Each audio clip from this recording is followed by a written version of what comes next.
COVID-19 a frappé toute la population, mais particulièrement les entrepreneurs, qui ont fait face à de grands défis pour passer à travers cette crise inattendue. Nous sommes allés à leur rencontre afin de connaître leur histoire.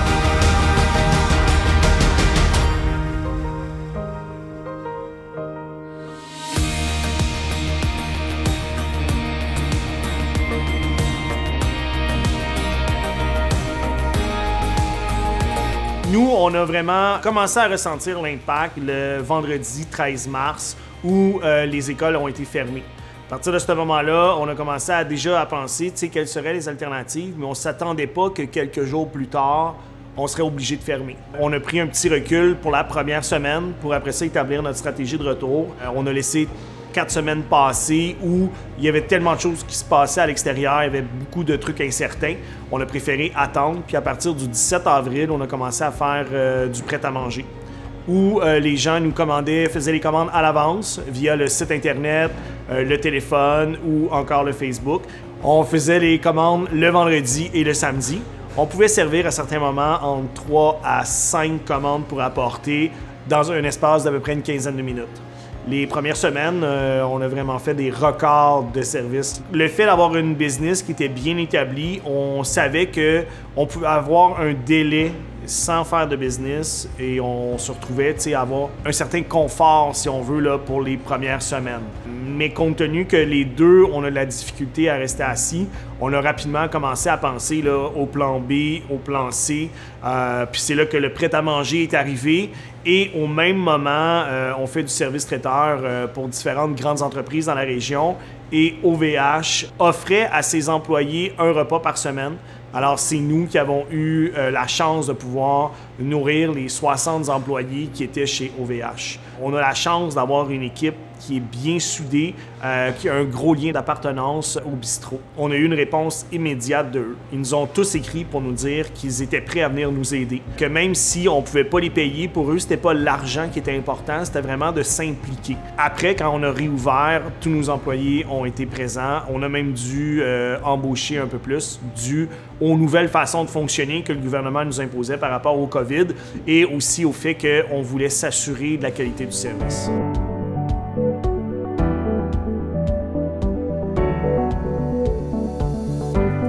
Pour nous, de fermer de milieu mars jusqu'à fin juin a un impact parce que c'est une de nos grosses périodes.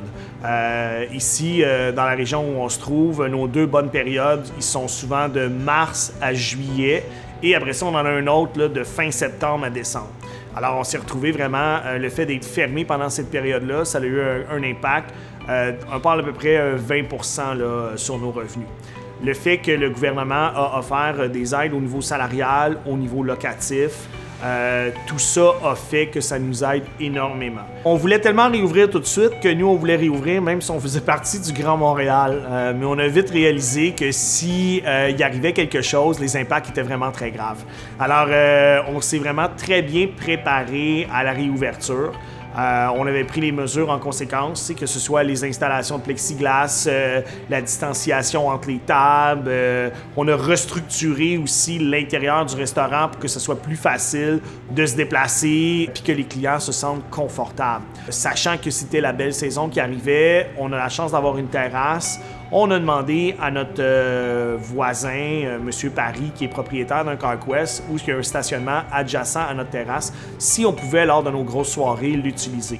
Alors, on a réaménagé un peu le stationnement en y ajoutant des plantes, des petits murets et une ambiance qui nous a permis de doubler l'espace sur la terrasse. Et ça a eu un impact qui était très positif.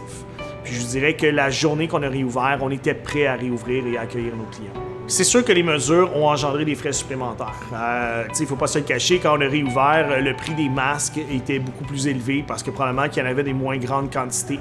Fait que l'achat de masques pour tous les employés, l'achat de visières, le réaménagement des plexiglas. Les plexiglas sont pas, je pense, les prix ont plus que c'était 4 fois plus cher que si on les avait achetés avant la pandémie. Puis tout aussi les produits nettoyants qu'on a dû racheter. Oui, définitivement, les mesures nous coûtent beaucoup plus d'argent que ça nous coûtait auparavant. On a réouvert le 25 juin. La première journée, c'était un peu plus tranquille, comme si les gens ne savaient pas qu'on était réouvert. Rapidement, la nouvelle s'est propagée, puis on s'est retrouvés, même si on avait une quantité limitée de places, à avoir des réservations pour remplir les places disponibles le vendredi et le samedi. La clientèle a vraiment été au rendez-vous. On les remercie jamais assez, nos clients, nos fidèles, les clients qui nous ont découvert pendant le service take-out, qui ont commencé à venir. Et au partir du moment où il y a eu une nouvelle routine qui s'est installée, bien, notre clientèle a vraiment grossi et est toujours au rendez-vous. On craignait que lors du port du masque obligatoire pour les clients, qu'il y ait vraiment un petit refroidissement, que les gens ils décident de ne pas continuer ce qu'ils avaient pris comme habitude dans le dernier mois, puis finalement, ça n'a eu aucun impact. Les clients et les gens, ils sont conscients que c'est une mesure pour se protéger, pour pas avoir à revivre le confinement. Puis nous, tu sais, on a la chance d'avoir une clientèle là, qui est très, très facile à ce niveau-là. Ils se plient aux mesures, ils respectent les règles. Puis tout ça a fait que pour nous, ça a rendu le travail plus agréable parce que nous étions un peu craintifs à savoir comment nous, on allait être capable de gérer les gens qui viennent, qui n'ont pas les masques, qui consomment, qui se lèvent pour se promener dans le restaurant. Et finalement, tout s'est fait là, très, très facilement.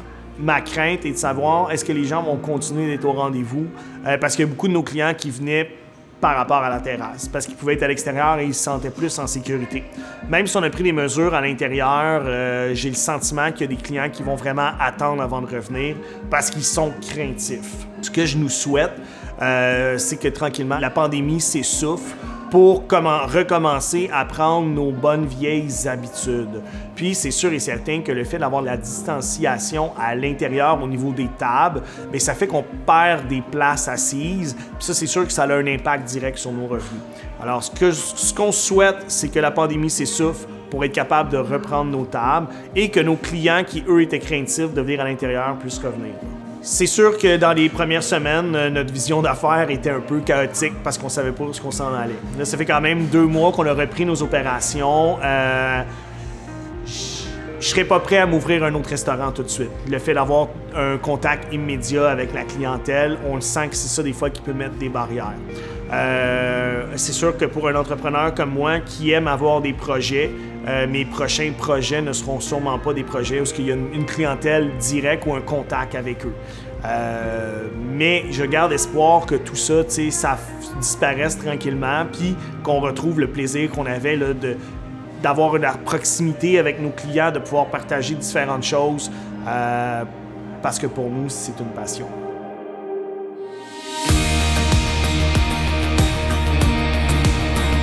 Donc, depuis le revirement de situation qu'on a vécu avec le COVID-19, c'est certain que nous avons dû annuler nos activités, dont nos dîners le mardi, nos mercredis matins, ainsi que nos cuisines collectives et nos soupers famille.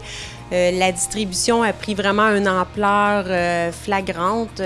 On a dû également jongler avec le fait que nos bénévoles n'étaient plus, dans le fond, ne pouvaient plus venir à la rencontre pour nous aider.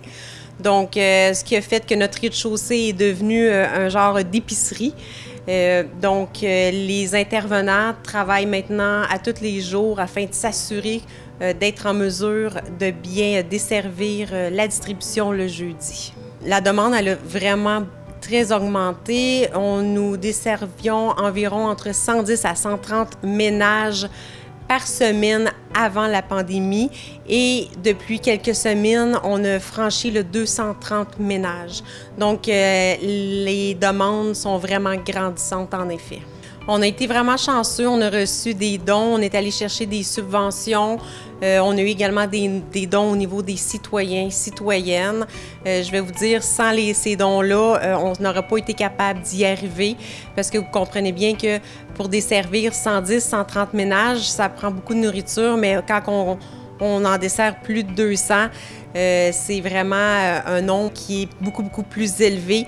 Donc, c'est de cette façon-là qu'on est capable d'y arriver. Là. Et juste la semaine passée encore, ça a été 225. Également, on s'assure tout ce qu'on donne, que ce soit quand même des paniers qui sont équilibrés. À ce moment-là, si vous êtes un couple, une personne seule ou une famille, parce que présentement, tout le monde a la même distribution, parce que c'est difficile de déterminer qui vient à la porte, parce que tout se fait à l'extérieur, mais on retrouve toujours des fruits, des légumes, la viande, produits laitiers, des pâtes. On a également essayé d'y aller avec du riz, du beurre de pinot, donc des choses qui sont bonnes pour la santé et soutenantes. On achète des fruits frais à toutes les semaines également de base. Là. On a beaucoup de personnes qui nous ont téléphoné afin de venir faire du bénévolat. Par contre, à cause de la situation, il fallait faire attention. Dans les dernières semaines, on a quelques bénévoles qui sont revenus, là, tout en portant le masque, les gants, et c'est certain qu'on essaie également de garder le 2 mètres, mais l'équipe d'intervention est toujours d'intervenants sur le plancher là, afin de s'assurer donc que le travail est fait. Le lundi, mardi et mercredi matin, ainsi que le jeudi, même si c'est la distribution, on se rend chez nos partenaires alimentaires, on va chercher nos dons, on place ça sur la table, on trie également, et puis donc on livre aussi. Présentement, on livre à plus de 70 personnes, ce qu'on ne faisait pas auparavant. Donc, on doit préparer ces sacs-là, on doit aller livrer. Donc, ça a une préparation le lundi après-midi, le mardi matin pour être en mesure de pouvoir livrer les 70 livraisons le mardi après-midi et le mercredi après-midi. Donc, il y a vraiment une très grande préparation afin de s'assurer que tout soit bien en place là, pour la distribution là, et s'assurer que tout le monde mange. Également, en temps normal, pour être capable de venir à la distribution, le participant doit être rencontré par une intervenante. Présentement, à cause du virus, cette restriction-là, elle est levée. Donc, on n'a pas refusé personne. Donc, vraiment, chaque personne qui nous appelait, qui était dans le besoin, avait simplement à se présenter le jeudi. C'est certain que, justement, on est en restructuration des activités. Cet été, pour aller chercher les jeunes, on va faire les jeunes cuistots via la plateforme Zoom. Donc, il y a des boîtes avec tous les ingrédients qui vont être livrés aux enfants la journée avant l'atelier. Donc, on a 6 ateliers de prévus cet été. Donc, ça, c'est une façon. Également, nos intervenants vont aller dans des parcs à des dates différentes. Les usagers participants ont été appelés. Donc, on va se déplacer pour aller parler, aller pique-niquer avec eux. Donc, présentement, à court terme, c'est la façon qu'on a trouvé de se réinventer. Ce que je souhaiterais, c'est qu'à partir de septembre, vraiment, tout en étant quand même, tout en faisant attention, qu'on soit capable de reprendre nos activités. À ce niveau-là, au niveau financier, tout se passe vraiment très bien. Nous, notre spectacle bénéfice, s'est fait en janvier. Donc, l'événement a été fait. Et puis, non, je peux quand même dire qu'on est chanceux grâce aux dons qu'on a reçus. C'est ce qui nous a aidés à continuer parce que je ne vous cacherai pas que les premières semaines, dès qu'on a fermé nos activités, je voyais vraiment les denrées alimentaires diminuer de façon vraiment importante. Donc, j'étais inquiète, mais on a fait un cri du cœur et puis ça a vraiment été entendu. Là. On a fait un suivi aussi au niveau téléphonique, s'assurer que tous nos participants vont bien et puis également, ça donnait quand même un point de contact quand ils venaient le jeudi chercher la nourriture et puis le téléphone était toujours ouvert aussi, donc selon nos heures régulières. Donc si quelqu'un avait besoin de parler, il savait qu'il pouvait nous rejoindre, là, il n'y avait pas de problème.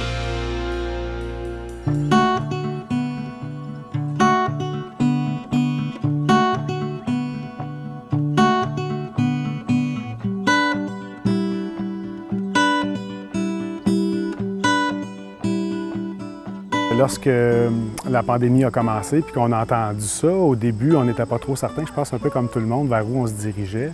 En fait, on n'avait aucune espèce d'idée qu'on s'en irait où on s'est rendu. Donc, la première semaine, nous, on a demandé aux gens de faire du télétravail en disant on va attendre vendredi prochain. Ça, c'était le 13, je pense. Donc, la semaine du 13 mars, on est restés à la maison, tous en télétravail, en se disant on va attendre 2 semaines. En fait, on s'était dit 2 semaines. Puis là, le 20 mars, on a convoqué tout le monde en Zoom. Je pense que les gens, à partir de ce moment-là, ils comprenaient que... Puis c'est pas facile parce que... Excusez. On a des gens de cœur, tu sais, excusez. Puis c'était très déchirant d'annoncer cette nouvelle-là à nos gens, surtout qu'on ne savait pas quoi leur dire. On n'avait aucune information. On va vous reparler la semaine prochaine. La semaine d'après, on va vous reparler l'autre semaine, puis l'autre semaine, puis l'autre semaine. Mais ouais, c'est un peu comme ça que ça s'est passé au début. Puis on va nous interrompre nos opérations, annuler la clientèle, des parents d'enfants à besoins particuliers qui pleuraient au bout du fil. Vous ne pouvez pas faire ça, on a besoin du service, qu'est-ce qu'on va faire? Donc c'était, en plus de réconforter notre équipe, réconforter nos parents, nos campeurs, tout ça. Alors, ouais, ça a été un moment assez émouvant. Mais on a continué en cours de route, toujours à essayer de voir qu'est-ce qu'on pouvait faire en fonction des règles qui étaient mises en place puis qui sortaient au compte-gouttes, parce que nous, on fait du répit de fin de semaine. Puis lorsqu'on a eu le go pour faire du répit d'urgence, puis officiellement, on est encore en train de faire du répit d'urgence, ça, c'est la fin de semaine, du vendredi au dimanche, parce que c'est le seul hébergement qu'on peut faire en ce moment pour notre clientèle à besoins particuliers. On peut faire du camp de vacances, mais nous, on a choisi de ne pas en faire parce que ça nous permettait seulement d'accueillir quelques campeurs, alors que les répits d'urgence nous permettaient d'en accueillir peut-être un petit peu plus dans un contexte financier plus favorable, puisqu'on est soutenu financièrement par différents ministères. Donc, on a repris les activités, grosso modo, fin avril, début mai, en fait, où là, on a commencé à travailler, à mettre les choses en place, puis 2 semaines après, on était en opération. Là, fin mai, début juin, on accueillait des campeurs ici le week-end. On a travaillé ensemble, toute l'équipe, pour la remise en place des activités au centre, des activités des répits, mais aussi du camp de jour, parce que c'est presque tout arrivé en même temps. Mais Guillaume Roberge, qui est notre directeur des programmes, qui est un type fantastique, avait déjà commencé à travailler, puis il connaît les règles de la Direction générale de la santé publique sur le bout de ses doigts, là. Puis on a été beaucoup épaulés par le CISMO, Centre intégré de santé et services sociaux Montérégie-Ouest, qui nous a donné beaucoup de soutien, à qui on a parlé souvent au téléphone. On a des rencontres Zoom, on ne les compte pas, c'était 3, 4, 5 rencontres Zoom par jour qu'on tenait sans arrêt pour être certain qu'on couvrait tous les angles puis qu'on opérait de la bonne manière. C'est bien entendu que port du masque, port de la visière, les gants, nettoyage des mains, désinfection, des installations, tout ça. Au début, c'était très rigide, là, puis ça s'est assoupli au fil du temps avec les nouvelles règles de la santé publique.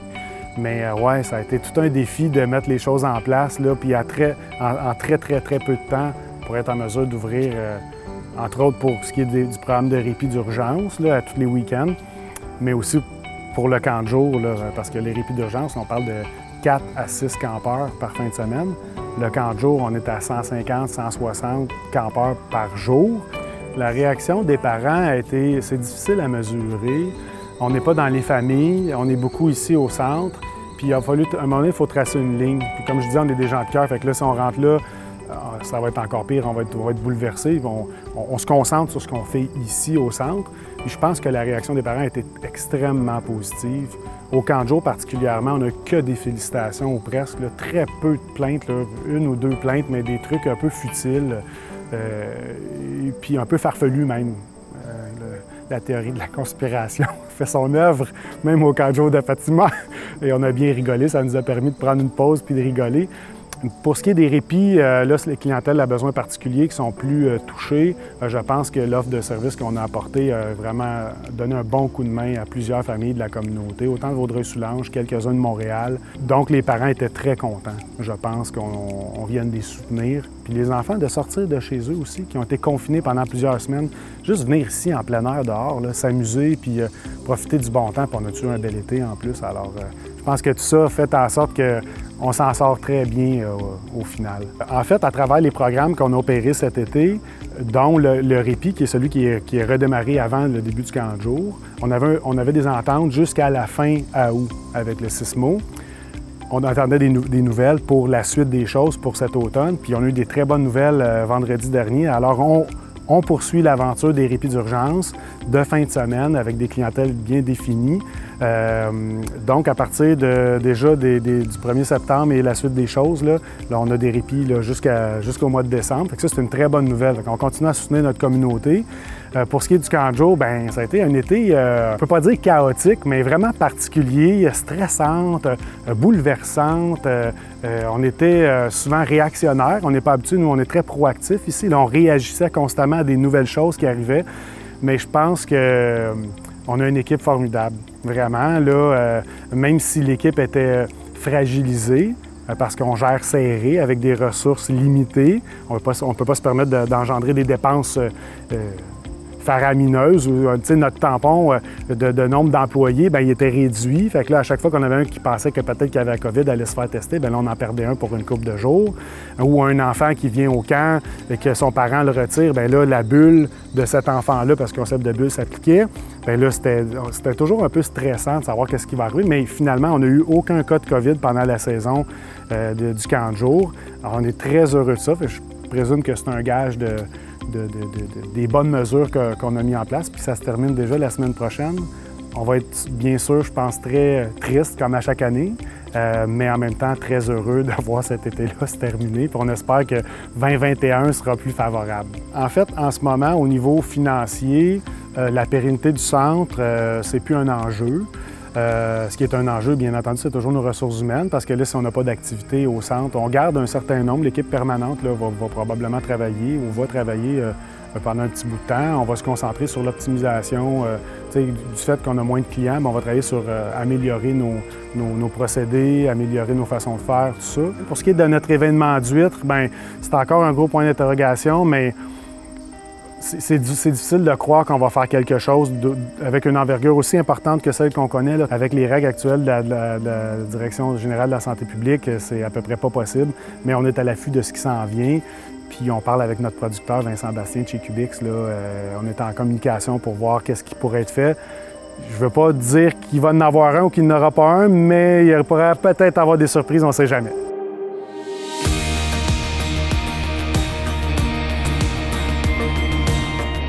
J'entendais parler du coronavirus, puis pour être honnête, j'en riais un petit peu. Je savais pas à quel point c'était grave ce qui s'en venait. Donc, par contre, quand l'annonce a été faite, comme quoi que là, on devait fermer, je pense que c'était vers le 13 mars environ. Évidemment, c'était un coup dur, là. Et on n'a pas hésité, par exemple, on a fermé immédiatement pour protéger nos jeunes enfants et la clientèle plus âgée aussi. Donc, on a fermé immédiatement, sachant pas trop ce qui nous attendait. Et immédiatement, on s'est mis en mode... c'est quoi les solutions qu'on peut avoir si jamais ça dure, ne sachant pas combien de temps ça durait. Mais en voyant ce qui se passait à l'extérieur, dans d'autres pays, j'ai réalisé qu'on partait pour un bon moment avec le confinement. Donc, on a commencé à voir c'était quoi les différentes solutions en ligne. Donc, on a le sport-études, on a aussi, bon, évidemment, nos troupes compétitives et le récréatif. En fait, tout le monde était vraiment durement touché. Sauf que le sport-études font 3 heures par jour et plusieurs d'entre eux font aussi des heures le soir. Donc, c'était majeur, c'était un coup solide pour eux parce qu'ils sont habitués de bouger toute la journée et justement de ne pas être assis devant un écran toute la journée. Alors que là, ce qu'on a dû faire, c'était totalement l'inverse, les placer devant un écran. On a commencé avec Zoom. Même installer Zoom, c'était pas évident parce que c'est un changement de formule pour les enseignants, un changement de formule pour les élèves, mais en plus, il y avait toutes les informations dans les nouvelles qui disaient que Zoom, c'était vraiment dangereux, puis qu'il y avait des atteintes à la vie privée, toutes ces choses-là. Donc, il y avait tout ce côté-là aussi qui était à gérer avec la clientèle pour leur dire, oui, on va utiliser Zoom. Mais ce qui était vraiment le plus difficile pour nos élèves, c'était d'être devant un écran à la journée longue. Des danseurs, sa vie collée, sa vie quasiment embarquée un par-dessus l'autre toujours. Ils ont besoin de se sentir. On a besoin de se sentir physiquement, de sentir la vibe de l'autre. On a besoin de connecter physiquement, alors que là, c'était totalement impossible. Donc, il y a vraiment eu des difficultés. Je pense que c'est sûrement comme ça pour tous les studios de danse. Les difficultés, je veux dire, psychologiques, physiques, évidemment aussi. Mais psychologiquement, c'était vraiment difficile parce qu'ils sont habitués d'être entourés de l'énergie des autres. Puis là, ils étaient pris dans leur sous-sol ou dans leur chambre ou dans la cuisine à regarder un prof. Puis là, ben des fois, comme on dit, excusez l'anglicisme, mais le vidéo lag. Lag, ça veut dire que là, ça ralentit, la connexion n'est pas bonne. Fait que là, il essaie d'apprendre une chorégraphie, mais... C'est tellement complexe, c'était pas facile. Mais bon, ça a été une solution qui nous a gardé en vie, on va dire, en attendant, et qui nous a permis de garder une connexion entre les élèves, puis avec les enseignants et les élèves aussi. C'était pas facile au début. Évidemment, en tant que propriétaire d'entreprise, tu te demandes qu'est-ce qui va arriver. On entendait déjà que plusieurs PME étaient pour fermer les portes. Moi, évidemment, c'est ma vie, c'est mon rêve, c'est ma mission, en fait, ce que je fais ici, le studio. Donc, j'avais peur à ce qui est arrivé, même si ce qui était pour arriver. même si le studio était en excellente santé, on était vraiment en une période là, que ça explosait, le studio, même après 14 ans. Mais là, je me posais des questions et ça n'a pas pris beaucoup de temps avant que plusieurs de nos anciens élèves, anciens et nouveaux élèves, ils ont levé la main puis ils ont fait signe, ils ont dit « Écoute, nous, on avait prévu au budget les cours jusqu'à la fin de l'année. Peu importe ce qui arrive, on sait qu'ils savaient qu'on faisait tout ce qu'on pouvait pour offrir le service, même s'il était différent. Donc, ils ont dit, nous, nos paiements vont continuer. On fait confiance que nos enfants vont continuer d'être supportés par l'Extravagance. Donc, ça a été vraiment un gros réconfort. Des gens aussi qui ont offert de l'aide aux familles de l'Extravagance, une aide financière pour des familles qui pourraient être dans le besoin avant que la PCU arrive et toutes les mesures gouvernementales. Et en plus de ça, il y a Anne-Raphaël qui a proposé de faire des masques pour toute la clientèle Extravagance. Elle chargeait un montant, mais qu'elle donnait à 100 au studio. C'est une élève, Anne-Raphaël, puis elle avait mentionné à quel point c'était important que le studio reste en bonne santé. Pendant cette période-là, elle a donné tous les fonds au studio. Moi, je suis allé faire la livraison. On en livre encore aujourd'hui. On est rendu à environ 450 masques livrés. C'est incroyable. On sait qu'en septembre, ça s'en vient et on sait que ça va repartir fort. On sait que la clientèle a hâte et qu'ils sont encore là derrière nous. Je suis humain. Il y a eu des up and down, mais je dirais que mes downs ont été... mes parties creuses ont été pas mal moins creuses que beaucoup d'autres entrepreneurs. Avec tout le support que j'avais, en fait, ça a été un moment comment je pourrais dire, de gratitude, de voir à quel point j'étais merveilleusement entouré. Je le savais déjà, je savais que le studio, c'était une famille, mais tout le support que j'ai eu, c'était juste inimaginable. Donc, ça m'a aidé à passer à travers de façon beaucoup plus facile et ça m'a donné la force aussi pour supporter mon équipe, supporter les jeunes qui en avaient besoin, qui avaient besoin de prendre des pauses, qui avaient besoin de parler. Ça me donnait, moi, la force de rester présent grâce à la présence de toute la grande famille Extravagance. Lorsque j'ai ouvert le studio, j'ai réalisé que ce qui me motivait, c'était de permettre à des jeunes, dans le fond, de croire en eux et de se développer en croyant en eux et en mettant de l'avant leurs couleurs et en suivant qu'est-ce que leur cœur avait envie de faire et non pas seulement qu'est-ce que la tête te dit de faire, c'est-à-dire d'aller aux études, de trouver un travail pour pouvoir payer tes bills. C'était l'envie d'inspirer un maximum de gens à devenir le meilleur d'eux-mêmes et à croire en on pourrait dire en leur cadeau qu'ils ont, à ce qui les différencie des autres et de nourrir ça au maximum parce que moi, je l'ai fait puis ça réussit super bien. Donc, j'ai envie de les inspirer eux-mêmes à devenir ça. Pour Extravagance, ça va recommencer avec pas mal les mêmes formules qu'avant. Évidemment, il y aura peut-être des mesures un peu différentes dépendant du gouvernement, mais c'est sûr que mon aspect coaching va prendre encore plus de place dans le studio. J'ai envie que ça fasse partie de la formation de façon officielle. Pour ce qui est du coaching, on a une équipe de 20 quelques profs qui étaient incroyables avant la pandémie et qui sont encore plus incroyables maintenant parce qu'ils nous ont suivis pendant toute cette pandémie-là. Donc l'équipe, elle est incroyable, je pourrais dire. C'est un peu cliché, mais j'ai vraiment mon dream team là, en ce moment. Je suis super bien entouré, mais j'ai hâte de les retrouver. Et j'ai vraiment l'impression que peut-être que les gens, je le disais des fois aux jeunes et aux moins jeunes, de réaliser à quel point ils étaient chanceux de pouvoir faire ce qu'ils aiment au quotidien. Mais peut-être que là, ils vont plus le réaliser. Puis même chose pour les coachs. Je pense on va réaliser les moments précieux qu'on a. Donc, un retour à l'Extravagance avec des bonnes valeurs sur lesquelles on avait déjà fondé l'entreprise.